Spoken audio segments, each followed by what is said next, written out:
I know some of you have had to adjust through the years since I've been here, and you've started to watch what's going on with Nebraska. I hate to even say that, but football this time of year, some of you say don't care, some of you say enjoy it. And while you might have never thought about Nebraska before, you're thinking, how are the Huskers doing? They're not doing well. I just want to make sure you all have added a team to your watch list. The Arkansas Razorbacks. Okay, so we have some applause coming from the sound booth. It's always fun to expand our horizons, and as we now have some Razorbacks in our midst, just a shout out to them. They are doing pretty darn well. We come today to the second part. Can I even call it the second part when there are only two parts in a series? Last part, second part, end of this just 2-week series that we've called We the People. And as we come once again to the series for a second time, a final time, as we do so, we come once again to that which is central to who we are as followers of Jesus Christ, but also as Americans. And that which is central to who we are is simply this: we, right? In other words, we, the people.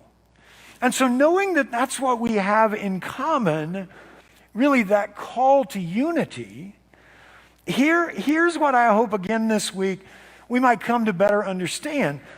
What's required of us, each and every one of us, in order to embrace that we. And what's required of us more than anything else is simply this: participation.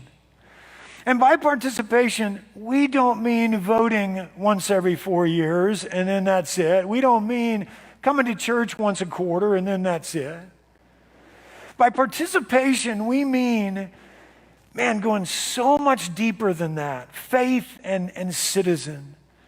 By participation, we mean this: all of us striving to be a positive force, a building up influence, a uniting presence. By participation, we mean all of us striving to be all of that each and every day as a part of what? As a part of this wonderful gift we have, our democracy. To come back, though, to a part of what we started with last week, remember initially we did say this: that if we begin to embrace building up, if we begin to embrace being this positive uniting influence, interestingly enough, and some of us, it hits us. We think, well, gosh, I'm doing this. How is it that this was the result? At times, when we begin to be that building up influence, actually, some negative things will enter into our lives oftentimes.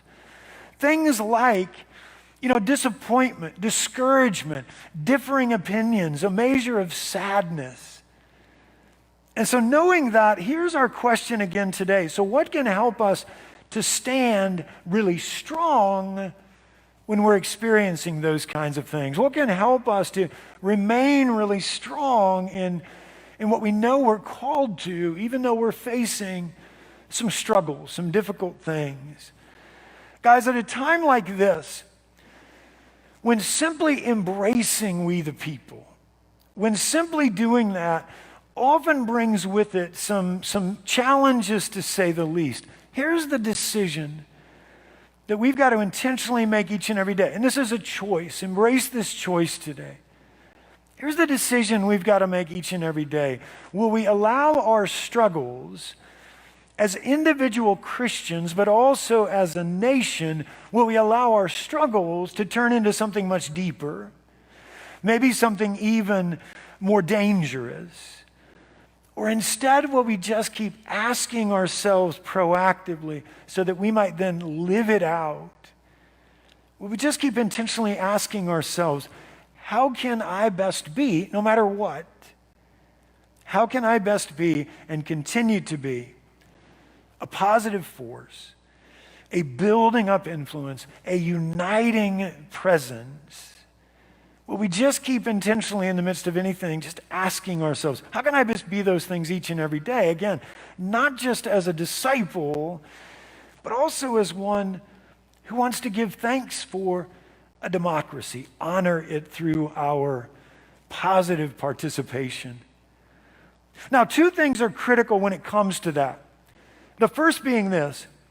First off, and this is what we focused on last week. First off, if we want to truly be who God would have us be, then first off, we've got to recognize this, that when the struggle comes, when the disappointment comes, when the discouragement comes, we got to understand first off that when those things come, we can't allow ourselves to get caught up in looking back. Because if we focus on the past, and it's so easy to do that with regret, with anger, with both, in the midst of discouragement, we can't get caught up in looking back, because when we focus on the past, that's always going to get in the way of us moving forward as builders, as uniters. And so first, that's critical when it comes to facing division. But then secondly, this is also critical as well. Making sure that as we move forward, we do not walk alone. Making sure as we move forward, we don't try to take on whatever we're trying to take on without others, without God. So that's what we really want to talk about today, this second aspect of participation. At one point in the Exodus narrative, and we looked at this a little bit last week, at one point in that story, God tells Moses that he and the Israelites should go on ahead. That's a good thing. We're sending you forward, got good things for you. Tells Moses to go on ahead, enter into the promised land, but then he says this, oh, by the way, not going to be going with you. And he says to Moses, I'm not going to be going with you into the promised land because while the people seem to want my help, they don't seem to really want my true transforming presence. You ever been there?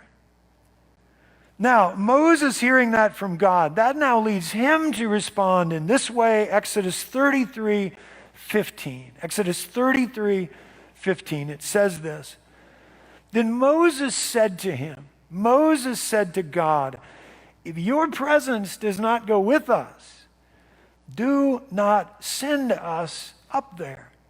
In other words, what Moses is saying to God is this, if you're not going to go with us, then we don't want to go. And why is that? Because we know we can't do this on our own.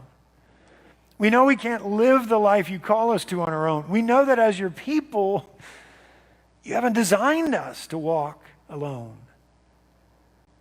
As that's the mentality we too must have if we're going to truly be able to build up in the midst of some of the tearing down we see in this life. And so knowing that, here's what we're going to do today. We're going to take a look at what I'm calling some rituals of uniting. Some rituals of uniting. These habits of the heart that can help us when we're tempted to walk alone. And so that being said, consider these three rituals today. Again, things that can help us more consistently walk with God, walk with others. Here's the first. The first ritual or spiritual habit that we need to embrace in order to better walk with God, better walk with others, the first ritual we've got to grab onto is this, the ritual of yielding. Man, we were singing about that a few moments ago, weren't we? I surrender, I surrender. First ritual, the ritual of yielding. Let me say more about that. John Wesley, founder of the Methodist movement, Wesley had a simple prayer that he prayed each and every day, and he prayed that prayer so that he might be sure he was giving his life fully to God each day, so that he might be sure he was intentionally surrendering, intentionally yielding himself to God. Here's the prayer. I am no longer my own, but thine. Put me to what thou wilt. Rank me with whom thou wilt. Put me to doing, put me to suffering. Let me be employed by thee or laid aside for thee, exalted for thee or brought low for thee. Let me be full, let me be empty. Let me have all things, let me have nothing. I freely and heartily yield all things to thy pleasure and disposal. Guys, imagine if we, like Wesley, were to pray that prayer each and every day, intentionally, genuinely. Because my sense is this: if we were to do that, then more than likely the ritual of surrender, the ritual of yielding, would just become a natural part of who we are, which in turn would mean most days we weren't even interested in trying to walk alone. Andrew Murray once wrote this: God is ready to assume full responsibility for the life wholly yielded to Him. With that in mind, ask yourself first today, how well are you yielding yourself to God? How well are you giving your life fully to God? And if your answer is not well enough, and you even see how that at times is causing you to walk alone, to take on this life on your own, if that's the case, then really begin to work on that. If that is, you do want to be that building, that uniting presence in this world. Again, we, the people. Here's a second ritual we need to embrace in order to better walk with God and with others: the ritual of community. The ritual of community. Guys, while we say this often here at Beamer, that in addition to finding a place to worship, you also need to find a place where you can embrace deeper community, a group, a class, a ministry team of some kind. While we do say that often here at Beamer, perhaps we don't always say enough, and here's why. While there are a number of reasons, 3 I'm going to mention in a minute, here's the one that most relates to what we're talking about today. Guys, being in community allows us to better walk with others. And in part, when we walk with other Christians, that will always draw us into God's mission on this earth, God's mission for the church, God's mission for us. In other words, and let me say it this strongly, building and uniting at its best. Building and uniting in all the right ways, for all the right reasons, at its best, that's only going to truly spring out of healthy, strong Christian community. Vesta Kelly once wrote, "Snowflakes are one of nature's most fragile things." Does that look very fragile to you?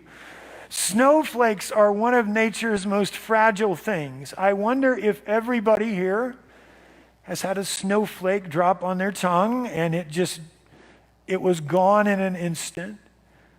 Vesta Kelly writes, "Snowflakes are one of nature's most fragile things, but just look at what they can do when they stick together."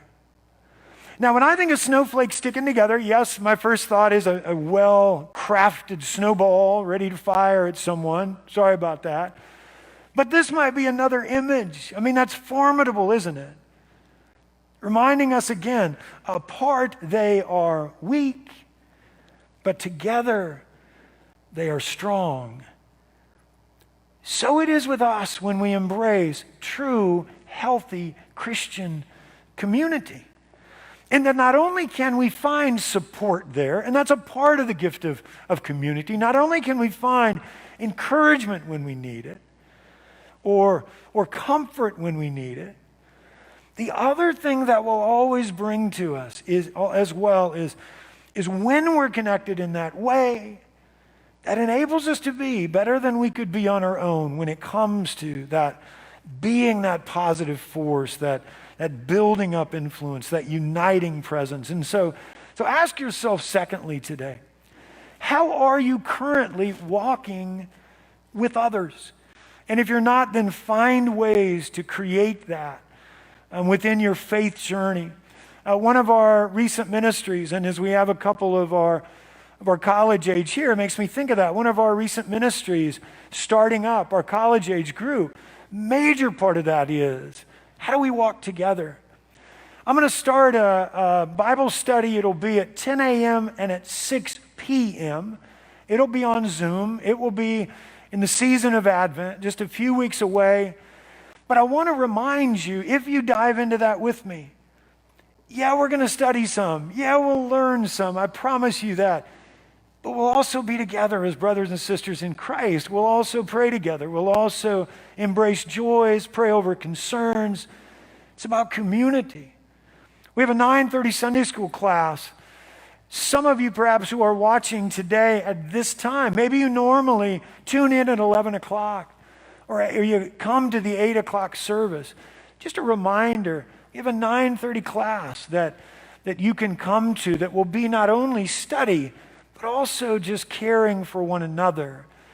Carol Sue Hutchinson, who shared our children's message a few moments ago, she's going to start a study in January. It seems like a ways off. It'll be here before we know it. Begin to think about how you can find Christian community in your life. In fact, better yet, as we walk together as followers of Jesus in this way, I'd love it if 8 of you would come to me and say, how can we start something up? Because that's also how this kind of Christian community forms out of the body. Here's a third and final ritual today that we need to embrace if we're going to not get caught up in walking alone. The ritual of obedience. And I know that sometimes we don't think of this as a ritual per se. Here's why it's helpful to think of it that way, though.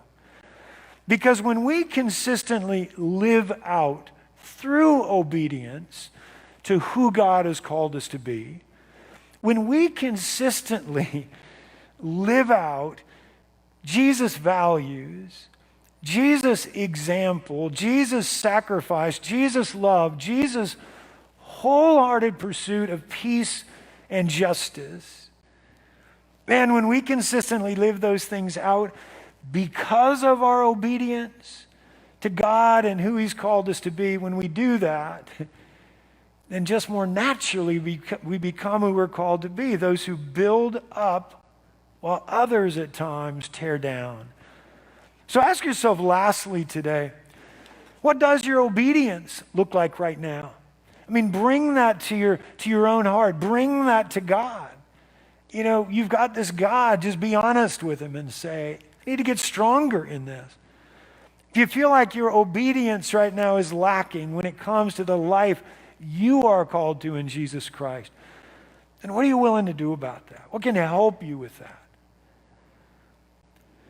A friend of mine shared with me recently about an interaction that he had had just a few weeks prior as he was standing in line at a store.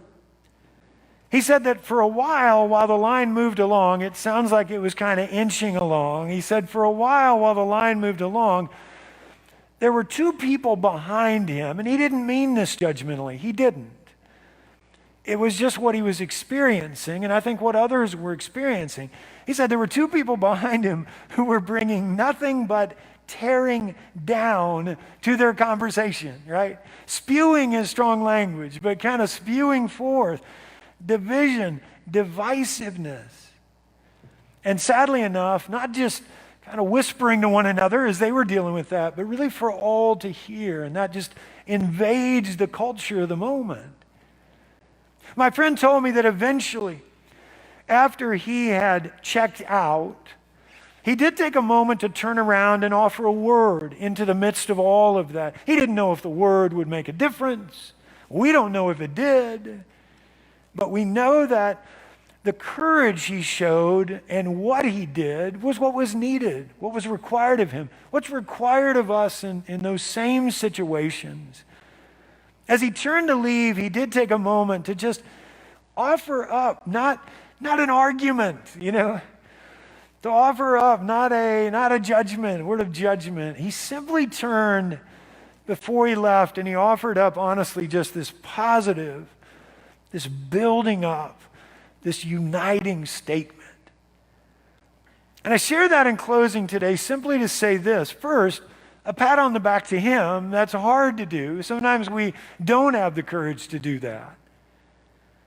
But then I close with this also to simply say this. Are you willing? I don't want these times together to not get us anywhere. Are you willing to take what we've learned over these 2 weeks? Are you willing to turn these words into action? Because if you are, then begin to prayerfully think about what that needs to look like for you. It's going to look different for all of us. What does that need to look like for you? Prayerfully consider that. What organizations might you begin to team with in addition to your church? Where does your voice most need to be heard right now? Or even just, how can you, walking with God and in community, how can you muster the courage you're going to need consistently to be that presence in our world? Whatever it might be, right now I simply ask you, will you pledge in this moment to be, with God's help, with the help of others, will you pledge in this moment to be a positive force, a building up influence, a uniting presence? Do you know how much everything could change, just one person at a time? Will you pledge to be positive force, building up influence, uniting presence, and not just as a disciple, but also as one who wants to honor what we've been given, who wants to honor our democracy? We the people, you have a role to play. We the people, how will you participate? We the people, as followers of Jesus Christ, what a difference we can make. Let's pray.